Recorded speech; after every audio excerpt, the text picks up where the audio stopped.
PM Modi ने किया नए संसद भवन का उद्घाटन। विधि विधान के साथ लोकसभा में सेंगोल हुआ स्थापित। मुख्यमंत्री पुष्कर सिंह धामी भी रहे कार्यक्रम में मौजूद।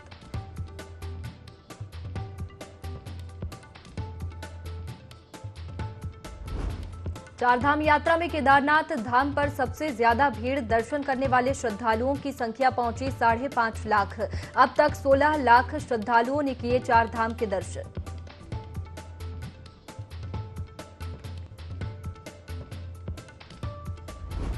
हरिद्वार में 7वीं गोष्ठी का आयोजन। विश्व हिंदू परिषद ने किया आयोजन। धर्मांतरण, लव जिहाद और समलैंगिक विवाह जैसे मुद्दों पर चर्चा।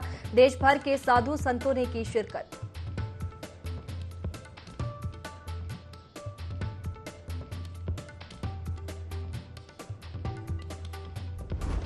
किच्छा में प्रशासन ने हटाया सरकारी भूमि से अतिक्रमण। 250 अतिक्रमणकारियों ने कर रखा था सरकारी भूमि पर कब्जा। पुलिस हिरासत में लिए गए विरोध करने वाले।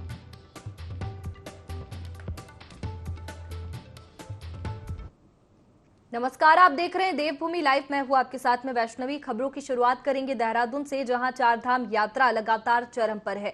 अब तक 16 लाख से ज्यादा यात्री चारधाम पहुंचे हैं। 10 लाख से ज्यादा श्रद्धालुओं ने बद्रीनाथ के दर्शन किए हैं। 5.5 लाख श्रद्धालु अब तक केदारनाथ धाम के दर्शन कर चुके हैं। इसके साथ ही करीब 30,000 से ज्यादा यात्री हेली सेवाओं से केदार धाम पहुंचे और खराब मौसम के बावजूद भी लगातार श्रद्धालुओं की संख्या में इजाफा होता नजर आ रहा है। बता दें कि चारधाम यात्रा अपने चरम पर है और 16 लाख से ज्यादा यात्री अब तक चारधाम पहुंचे हैं।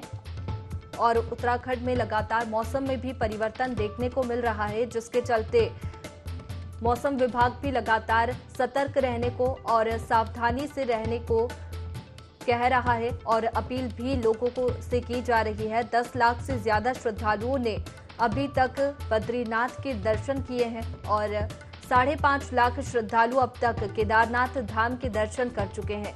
करीब 30,000 से ज्यादा यात्री हेली सेवाओं से केदारनाथ धाम पहुंचे और खराब मौसम के बावजूद भी लगातार श्रद्धालुओं की संख्या बढ़ रही है। बता दें कि चारधाम यात्रा चल रही है, जिसमें काफी संख्या में श्रद्धालु पहुंच रहे हैं। खराब मौसम की वजह से कई बार रजिस्ट्रेशन पर भी रोक लगाई गई, लेकिन इसके बावजूद भी काफी संख्या में श्रद्धालु अभी तक चारधाम यात्रा कर चुके हैं। अब तक 16 लाख से ज्यादा यात्री चारधाम पहुंचे हैं, जिसको लेकर के प्रशासन की ओर से भी काफी कुछ व्यवस्था की गई है और मौसम विभाग भी अलर्ट मोड पर है और सावधानी बरतने की अपील लोगों से की जा रही है। इसके साथ ही बता दें कि 10 लाख से ज्यादा श्रद्धालुओं ने बद्रीनाथ धाम के दर्शन किए हैं। 5.5 लाख श्रद्धालु केदारनाथ धाम के दर्शन कर चुके हैं। करीब 30,000 से ज्यादा यात्री हेली सेवाओं से केदारनाथ धाम पहुंचे। खराब मौसम के बावजूद लगातार श्रद्धालुओं की संख्या में इजाफा होता नजर आ रहा है। बता दें कि चारधाम यात्रा काफी समय हो गया है चल रही है और काफी संख्या में श्रद्धालु यहां पर पहुंच रहे हैं, जो कि रिकॉर्ड स्तर पर इस बार चारधाम यात्रा की बात कही गई थी और ऐसा नजर भी आ रहा है। खराब मौसम है और उस बीच काफी संख्या में श्रद्धालु पहुंच रहे हैं, जिसको देखते हुए मौसम विभाग की ओर से चेतावनी अलर्ट भी जारी किया गया है। इसके साथ ही बता दें कि काफी कुछ व्यवस्था श्रद्धालुओं के लिए यहां पर की गई है। कई बार तो रजिस्ट्रेशन पर भी रोक लगाई गई खराब मौसम की वजह से और 5.5 लाख श्रद्धालु अब तक केदारनाथ के दर्शन कर चुके हैं और करीब 30,000 से ज्यादा यात्री हेली सेवाओं से केदारनाथ धाम पहुंचे हैं। चलिए इसी पर ज्यादा जानकारी लेंगे। हमारे सहयोगी विनय हमारे साथ में फोन लाइन पर जुड़ गए हैं। विनय, चारधाम यात्रा उत्तराखंड में चल रही है, कितने श्रद्धालु अभी तक दर्शन कर चुके हैं और मौसम की क्या स्थिति वहां? बिल्कुल, देखिए आपको बता दें कि जिस तरह से चारधाम यात्रा चल रही है, साथ ही साथ जो अभी तक के आंकड़े की बात करें तो 16 लाख जो यहाँ पर तीर्थयात्री हैं वो यहाँ पर अभी तक पहुंच चुके हैं। साथ ही साथ बद्रीनाथ धाम की अगर बात करें तो बद्रीनाथ धाम में जो मौसम है वो अभी फिलहाल सामान्य है और वहीं मंदिर के आसपास जो बर्फबारी हुई थी वो भी पूरी तरीके से जो है पिघल चुकी है। आपको बताना चाहेंगे कि तीर्थयात्रियों ने जो है यहाँ पर भगवान बद्री विशाल के दर्शन किए हैं। जो का आंकड़ा जो है यहाँ पर 11,000 हो चुका है। और साथ ही साथ यहाँ पर बद्रीनाथ पहुंचने वाले जो श्रद्धालुओं की संख्या की अगर बात करें तो 4.5 लाख जो है उनकी संख्या यहाँ पर पहुंच चुकी है। तो कुल मिलाकर देखा जाए तो अभी तक के जो यहाँ पर आंकड़े हैं 16 लाख जो तीर्थ यात्री हैं उन्होंने यहाँ पर चारधाम यात्रा में दर्शन कर लिया। जी विनय, आगामी दिनों में कैसा मौसम रहने की चेतावनी मौसम विभाग की ओर से यहाँ पर दी गई है? बिल्कुल, देखिए आगामी दिनों की अगर बात करें तो जो मौसम विभाग है, मौसम विभाग ने यहाँ पर साफ कर दिया है कि जो मौसम है वो यहाँ पर बदलाव देखने को मिलेगा। साथ ही साथ देहरादून, ऋषिकेश व हरिद्वार समेत जो है मैदानी क्षेत्रों में मौसम साफ रहने की भी यहाँ पर संभावना है। वहीं अगर पहाड़ी इलाकों में इनकी बात की जाए तो कहीं कहीं जो है वर्षा और ओलावृष्टि भी इस दौरान हो सकती है। शनिवार को प्रदेश का जो मौसम है वो शुष्क जो है यहाँ पर देखने को मिला था। साथ ही साथ रुद्रप्रयाग, चमोली, उत्तरकाशी और पिथौरागढ़ जनपद के ऊंचाई वाले इलाकों में दोपहर के बाद जो है बादल भी यहाँ पर छाए रहे थे। बिल्कुल विनय, फिलहाल रिकॉर्ड स्तर पर ये चारधाम यात्रा चल रही है। बहुत शुक्रिया आपका जानकारी के लिए। आगे बढ़ेंगे। लक्सर के राजकीय चिकित्सालय में राष्ट्रीय कार्यकारिणी सदस्य सुमित्रा दहिया अपनी अन्य पार्टी नेत्रियों संग भ्रमण करने पहुंची। 2 दिवसीय उत्तराखंड महिला मोर्चा प्रवास कार्यक्रम के तहत उन्होंने राज्य पोषित सरकारी अस्पतालों और विद्यालयों में भ्रमण किया। इस दौरान लक्सर बीजेपी महिला मोर्चा की मंडल अध्यक्ष रेणु शर्मा सहित नगर पालिका परिषद के अध्यक्ष अम्बरीश गर्ग और बीजेपी महिला मोर्चा की जिला उपाध्यक्ष सविता पवार के अलावा कई बीजेपी नेत्री भी मौके पर मौजूद रही।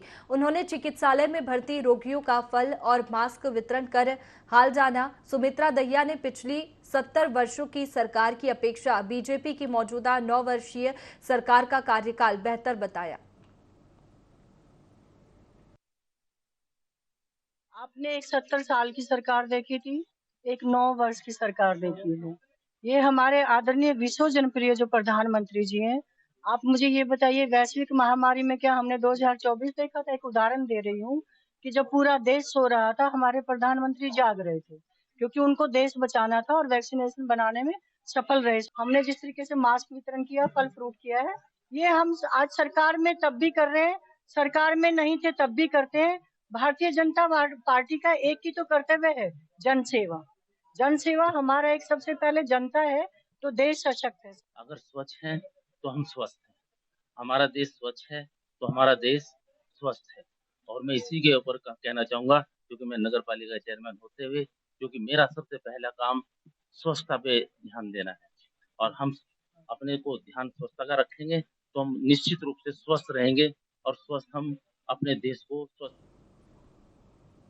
हरिद्वार के कनखल बुढ़ी माता के पास स्मार्ट पॉइंट के बाहर खड़ी एक्टिवा को चोरों ने चुरा लिया। चोरी की पूरी वारदात सीसीटीवी कैमरे में कैद हो गई, जिसमें वाहन चोर स्कूटी को ले जाता हुआ साफ नजर आ रहा है। चोर की जल्द पहचान हो सके, इसके लिए सीसीटीवी वीडियो को सोशल मीडिया पर भी वायरल किया गया है। हालांकि हरिद्वार पुलिस कई वाहन चोर गिरोह के सदस्यों को पहले भी गिरफ्तार कर जेल भेज चुकी है।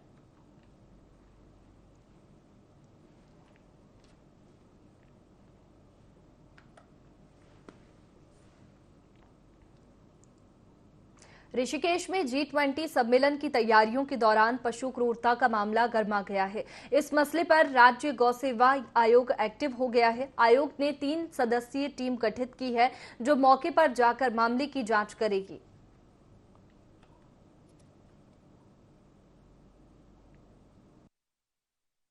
पौड़ी जनपद का जो स्वर्गाश्रम क्षेत्र है और जो ऋषिकेश का क्षेत्र है, वहाँ पर G20 की समिट का आयोजन किया गया।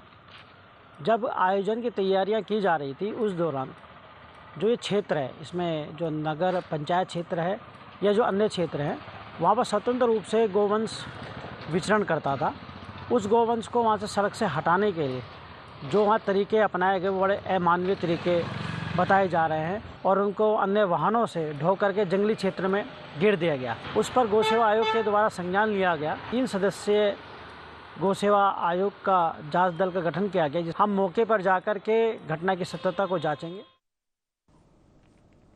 उत्तरकाशी में IND 24 की खबर का असर देखने को मिला है, जहां चारधाम यात्रा में जनपद मुख्यालय के रामलीला मैदान में बनाई गई अस्थायी पार्किंग में कीचड़ से यात्रियों को परेशानियां हो रही थी, जिसकी खबर चैनल पर प्रमुखता से प्रसारित की गई थी। जिसके बाद मामले में संज्ञान लेते हुए नगर पालिका और जिला प्रशासन ने रामलीला मैदान में पानी की निकासी के लिए कार्य शुरू किया है। साथ ही कीचड़ वाले स्थानों पर रेत और बजरी बिछाकर गड्ढों को भरने का कार्य किया।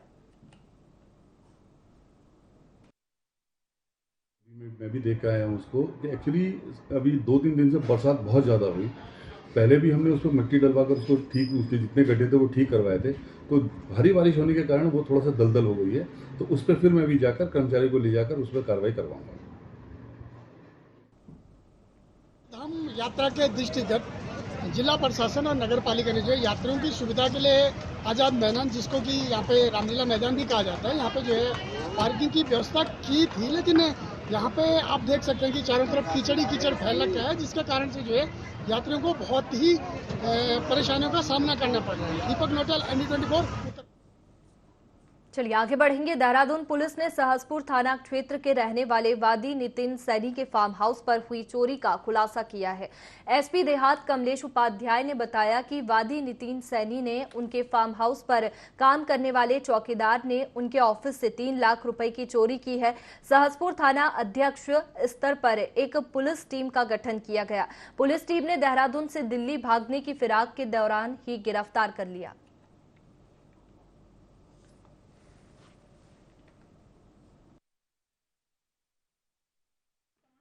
22/5/2023 को ये वादी है नितिन सैनी, इनके द्वारा अवगत कराया गया था कि इनके घर में चोरी हुई है। अराउंड 3 लाख समथिंग की चोरी हुई थी। तो उसी में फिर जब इनके द्वारा जानकारी की गई तो हमने CCTV फुटेज और मोबाइल लोकेशन वगैरह से उसमें काम किया।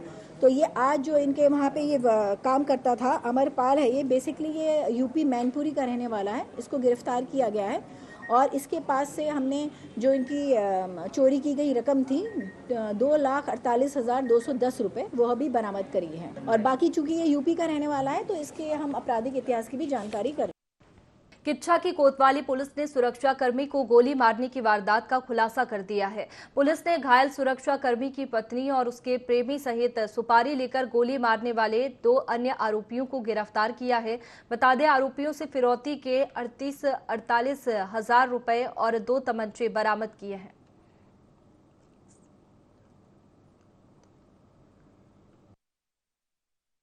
इंटेलिजेंस और इलेक्ट्रॉनिक सर्विलेंस की सहायता से इस केस का अनावरण किया और 70 घंटे के भीतर इसमें 4 आरोपियों को गिरफ्तार किया, जिनसे घटना में प्रयुक्त 2 तमंचे भी बरामद हुए हैं।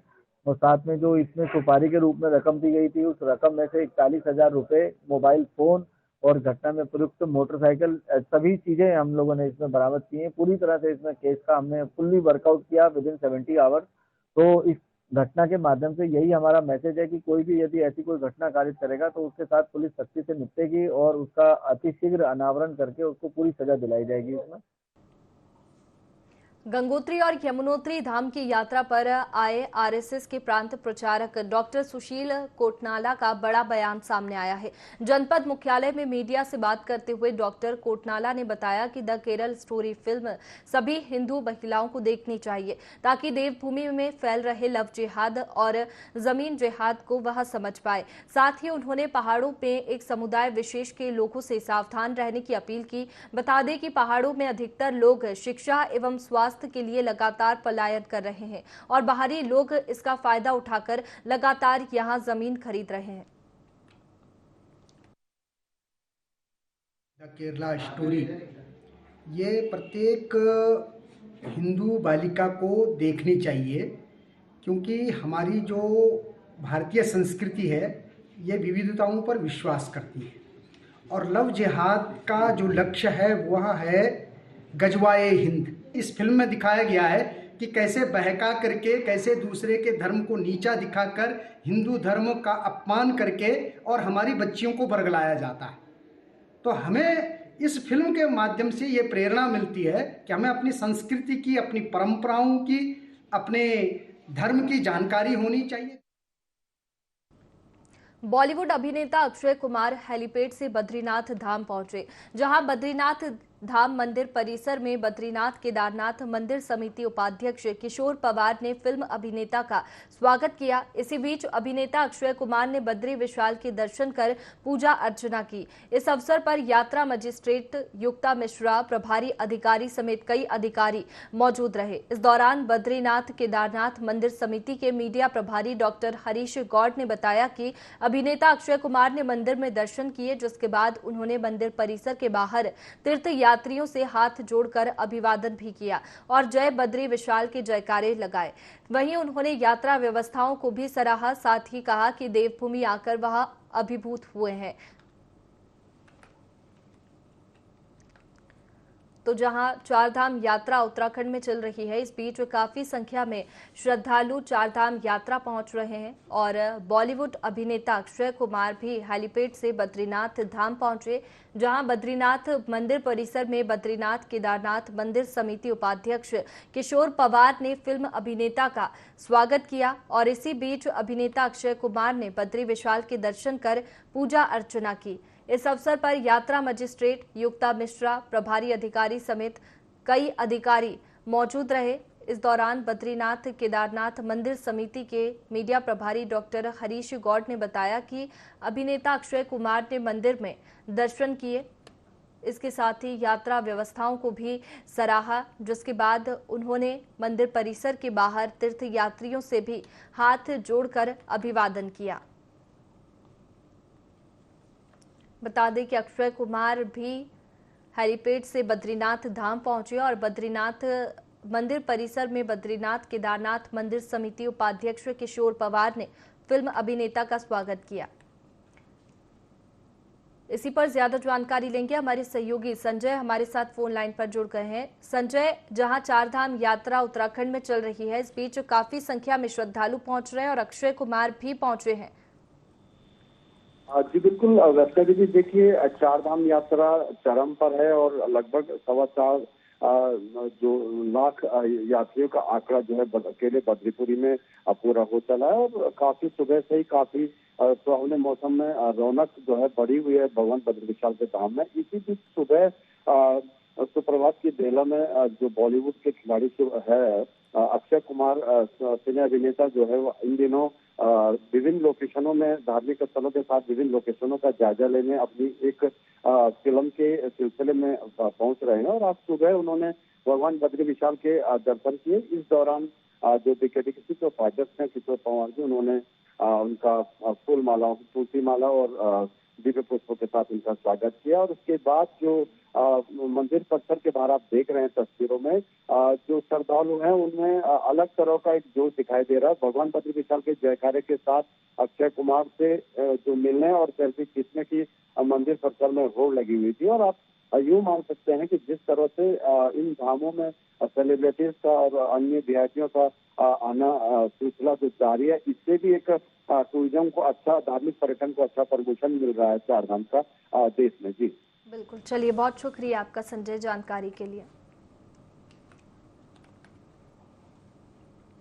आगे बढ़ते हैं। मसूरी में भारत के प्रथम प्रधानमंत्री पंडित जवाहरलाल नेहरू को कांग्रेस भवन में आयोजित श्रद्धांजलि सभा में उनके चित्र पर माल्यार्पण कर भावभीनी श्रद्धांजलि दी गई। इस मौके पर वक्ताओं ने पंडित जवाहरलाल नेहरू की जीवनी पर प्रकाश डाला और उन्हें आधुनिक भारत का निर्माता बताया।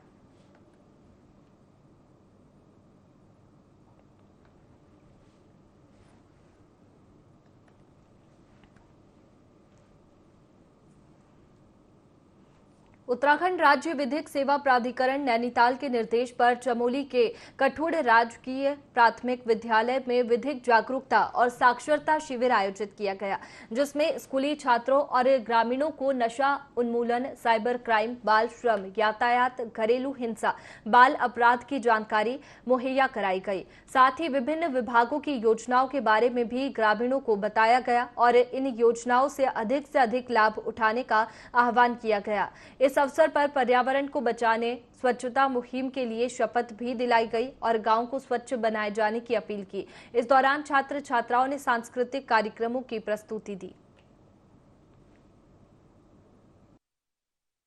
जागरूकता शिविर कठोर ग्राम में लगाया गया, जहाँ पर जो तमाम हमारे वहाँ के ग्रामीण क्षेत्र के लोग थे उनको एकत्रित किया गया वहाँ के प्राथमिक विद्यालय में, और वहाँ बच्चे भी थे। और इस कैंप का जो भी पूरा आयोजन था वो वहाँ के जो ग्राम प्रधान थे उनके और जो सामाजिक कार्यकर्ता हैं उनके द्वारा किया गया। ग्रामीण क्षेत्र के लोगों को ये जानकारियाँ बहुत ज़रूरी होती हैं कि उनके लिए क्या लाभ है, क्या सरकारी योजनाएं आजकल चल रही हैं। विस्तृत रूप से कानून की जानकारियाँ दी गई, खासकर जैसे महिलाओं के अधिकार, बच्चों के अधिकार, उसके बारे में विस्तृत रूप से मेरे द्वारा बताया गया। साथ ही साथ आजकल साइबर ठगी जो चल रही है उस पर विशेष रूप से बच्चों को और जितने भी लोग तमाम आजकल स्मार्टफोन्स को इस्तेमाल कर रहे हैं उसकी उन्हें जानकारी दी गई कि कैसे वो लोग सचेत होकर इन अनहोनी घटनाओं से बच सकते हैं। Municipal post graduate college Mussoorie में वार्षिक महोत्सव का आयोजन किया गया।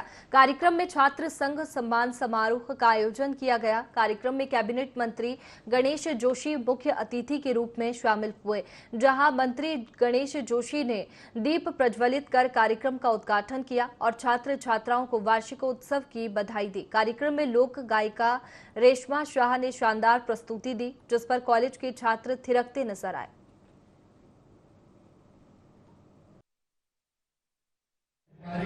पूरे विश्व की युवाओं की आबादी का 60% हिंदुस्तान में रहता है, और आज हमारे युवाओं ने चाहे विज्ञान के क्षेत्र में हो, चाहे शिक्षा के क्षेत्र में हो, नए नए कीर्तिमान बनाए हैं। भारत का परचम पूरे विश्व में लहरा रहा है, और जब से मोदी जी ने इस देश की कमान संभाली है।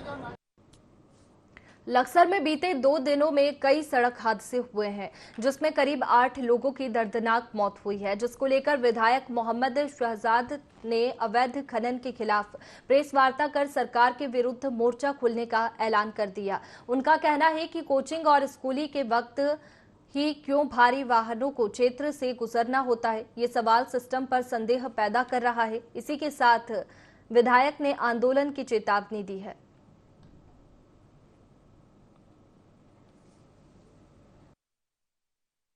सरकार की जो नीति है, खनन नीति, उसमें विरोधाभास है। अगर खनन लीगल खनन नहीं है तो पोर्टल क्यों खुल रहे हैं, ये स्टोन क्रशर क्यों चल रहे हैं? अगर अवैध खनन के लिए स्टोन क्रशर चल रहे हैं तो फिर अवैध लोडिंग भी होगी, सब काम होगा। रैंसी में रेत का खनन है और बाकी क्षेत्र में पत्थर का बोल्डर का खनन है।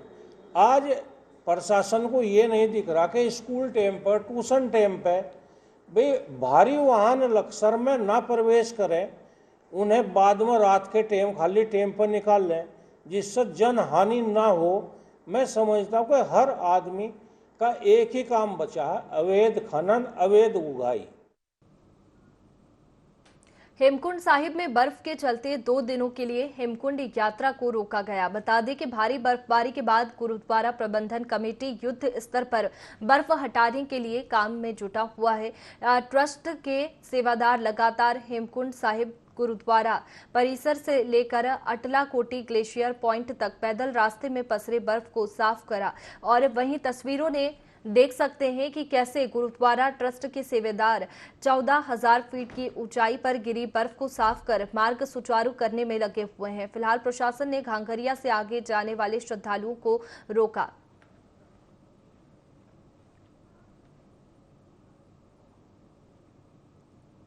फिलहाल देवभूमि लाइव में इतना ही। आप बने रखिए IND 24 पर। नमस्कार।